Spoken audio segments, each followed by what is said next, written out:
Halo semuanya, perkenalkan nama saya Jericho Kristen, NIM 2401283 dari jurusan Teknik Sipil Program Studi Konstruksi Bangunan Gedung. Di sini saya akan mempresentasikan tentang inovasi recycle plastik agregat konkret, mewujudkan masa depan beton yang cerdas dan berkelanjutan. Kita masuk dalam definisi. Recycle plastik agregat konkret (RPAC) adalah beton yang menggunakan limbah plastik daur ulang sebagai pengganti sebagian atau seluruh agregat alami, baik agregat halus seperti pasir maupun agregat kasar seperti kerikil. Plastik yang digunakan umumnya berasal dari jenis PET, HDPE, LDPE, PP atau PVC yang telah dihancurkan menjadi ukuran kecil kemudian dicampurkan ke dalam campuran beton konvensional. Selanjutnya masalah yang ingin diselesaikan. Yang pertama, tingginya timbulan limbah plastik. Yang kedua, ketergantungan pada agregat alam. Yang ketiga, tingginya emisi karbon dari industri konstruksi. Yang keempat, keterbatasan material konstruksi di beberapa daerah. Dan yang terakhir, kurangnya pemanfaatan limbah dalam konstruksi. Selanjutnya, contoh penerapan nyata di dunia konstruksi nasional. Yang pertama ada Rebrix, Jakarta dan wilayah lokal lainnya. Perusahaan Rebrix mengolah sampah plastik sekali pakai, soft plastik, kemasan multilayer, kantong kresek, dan lain-lain menjadi bahan bangunan seperti paving block, hollow block, dan bata. Produk ini sudah diuji di Kementerian Perindustrian dan digunakan dalam pembangunan fasilitas komunal seperti MCK di beberapa kampung. Contoh penerapan nyata di dunia konstruksi global. Ada Cemex Ventures Athlete atau di Amerika Serikat atau internasional. Cemex Ventures berinvestasi di startup Athlete SPC yang mengolah plastik waste yang sulit didaur ulang sebagai agregat ringan atau light recycle aggregates. Produk ini digunakan dalam beton ringan, sistem drainase, dan beton percetak non-struktural.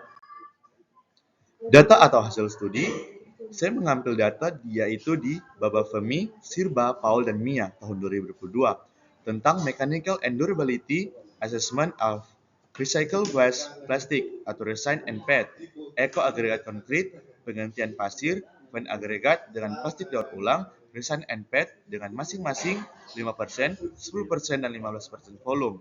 Next, keunggulan dan tantangan di konteks Indonesia. Yang pertama, mengurangi timbulan limbah plastik nasional.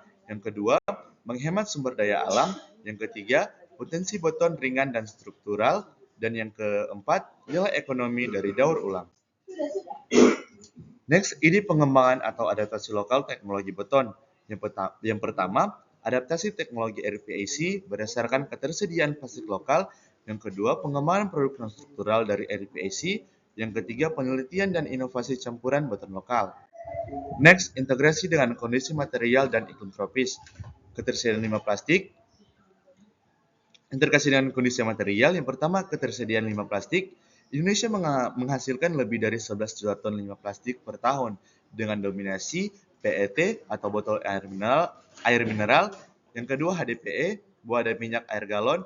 Dan yang ketiga, PP atau kemasan makanan. Dan pengaruh iklim tropis terhadap RPAC yang pertama terhadap Indonesia beriklim tropis lembab dengan suhu tinggi 25-35 derajat Celcius dan kelembapan 70-90%. Kondisi ini berdampak pada hidrasi semen durabilitas dengan reaksi plastik di dalam campuran. Selanjutnya kesimpulan. Recycle plastik agregat konkret (RPAC) adalah inovasi beton ramah lingkungan yang menggantikan sebagian agregat alami dengan plastik daur ulang untuk mengurangi limbah dan ketergantungan pada sumber daya alam. Teknologi ini mampu menekan pencemaran plastik, menghasilkan beton ringan, serta meningkatkan efisiensi termal, sehingga cocok untuk penggunaan iklim Indonesia. Next, pesan reflektif. Sebagai calon insinyur sipil, kita tidak hanya dituntut untuk membangun struktur yang kokoh, tapi juga masa depan yang berkelanjutan.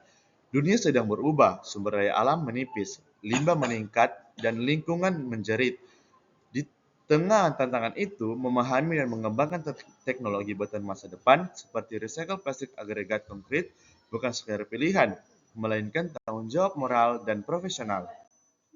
Sumber referensi yang pertama ada Babafemi, AEJ, dan Safija B tahun 2020 tentang Sustainability of Recycled Plastic Aggregate in Concrete, a Review, Construction A Building Materials 259119657 menjelaskan sifat mekanis, durability, dan potensi penggunaan agregat plastik dalam botol serta tantangan penerapan secara global.